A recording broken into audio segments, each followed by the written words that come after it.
এই ইন্ডিয়াতে পাঠিয়ে দিয়েছে, ওর কোনো কাগজ পাতি নাই। গরিব মানুষ, আমাদের কাছে না কিচ্ছু নেই, আমরা এখানে পথে ঘাটে মরে আছি। তোমাদের কি ভালো লাগছে সেটা দেখে?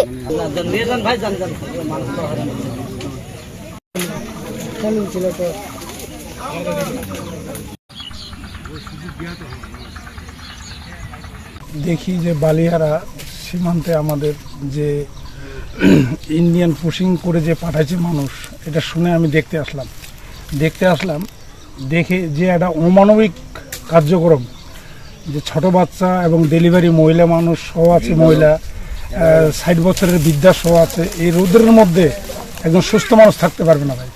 আশা করি যে ভারতেরই হোক আর বাংলাদেশেরই হোক, যে কোনো একটা সুস্থ এদের একটা ঠিকানা বের করে ওদেরকে যে কোনো সরকার গোছে নেয়, সবচেয়ে আমার মতো ভালো হবে ভাই। সুস্থ বিচার চাই। আমরা বিজেপির পাশে আছি, আমরা বিজেপির যত সহযোগিতা লাগে আমরা সহযোগিতা করব, যেন বিজেপি ওদের হাতে হস্তান্তর করে। এরা অরিজিনালি ভারতের লোক, জোরপূর্বক আমাদের বাংলাদেশে প্রবেশ করতেছে। বিজেপি আমাদের বলল যে ভারত থেকে বিএসএফ আপনার লোক পাঠাবে, আপনারা একটু সজাগ থাকবেন, এদিকে আমরা পাচার করতে দিব না তাদেরকে। তো সেটাই হয়েছে। রাত 3টার সময় বোহর ক্যাম্পের 1 নম্বর গেট দিয়ে ওনারা আপনার জানেন যে 11 জন মানুষকে বাতি অফ করে ওরা পাঠাইছে, এবং বিজেপি তৎক্ষণ যে বাধা দিচ্ছে। সকাল থেকে বিজেপি ওদেরকে আটক করে রাখছে ভারতের সীমানায়। ভারতের বিএসএফ থাকতে দিবে না, বাংলাদেশি এই মোড় করতেছে ওরা, আমাদের সামনে ওরা পাঠাইছে।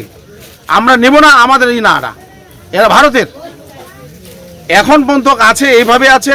এই ইন্ডিয়াতে পাঠিয়ে দিয়েছে, ওর কোনো কাগজ পাতি নাই, কোনো কাগজ পাতি নাই। কাগজ পাতি কোথায় গেলো? ওরা কি ওই দেশে গেছে, কাগজ পাতি থাকবে না, কাগজ পাতি কোনো না, ডকুমেন্ট নাই ওদের। এটা বাংলা এই সরকারের কাছে আমার এই আবেদন, যত তাড়াতাড়ি যত এটা মীমাংসা করে আছে। আমরা বিজেপির সাথে আছি এবং থাকবো সারা জীবন এখানে গ্রামে এলাকায়, যাতে ওরা যত ভারতের নিয়ে চলে যায়। এর সাথে ব্যাটালিয়ন কমান্ডার লেভেলের পতাকা বৈঠক আমাদের অনুষ্ঠিত হয়েছে, এবং এই পতাকা বৈঠকে আমরা তাদেরকে তীব্র প্রতিবাদ জানিয়েছি এইভাবে অবৈধ অনুপ্রবেশ করানোর জন্য। তারা একটা প্রফেশনাল বাহিনী হিসেবে এই কাজে তাদের অংশগ্রহণ করাটা উচিত হবে না, তাদেরকে স্মরণ করিয়ে দিয়েছি। এছাড়াও যে কোনো ধরনের যদি বাংলাদেশি নাগরিক তারা আইডেন্টিফাই করে, সেক্ষেত্রে যে আমাদের সেট প্রসিডিওর আছে, প্রচলিত নিয়ম, সেই নিয়ম মোতাবেক মন্ত্রণালয়, দুই দেশের মন্ত্রণালয়ের মাধ্যমে যোগাযোগ করে তারা যদি আমাদের কাছে পুলিশের মাধ্যমে হ্যান্ডওভার করতে চায়, আমরা তাদেরকে যে কোনো সময় গ্রহণ করতে প্রস্তুত আছি। বাট এইভাবে রাতের অন্ধকারে অমানবিকভাবে এই নারী, শিশু এবং অসুস্থ বৃদ্ধ লোকজনদেরকে 11 জনকে পুশিং করেছে, তার তীব্র প্রতিবাদ আমরা এই পতাকা বৈঠকের মাধ্যমে জানিয়েছি।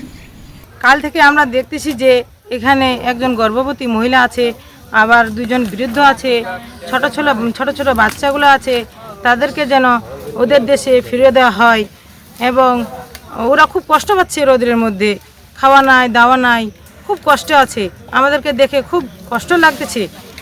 আমি সরকারকে বলতেছি যে ওদের দেশে যাতে ওদেরকে ভালোভাবে সুষ্ঠুভাবে পৌঁছে দেওয়া হয়।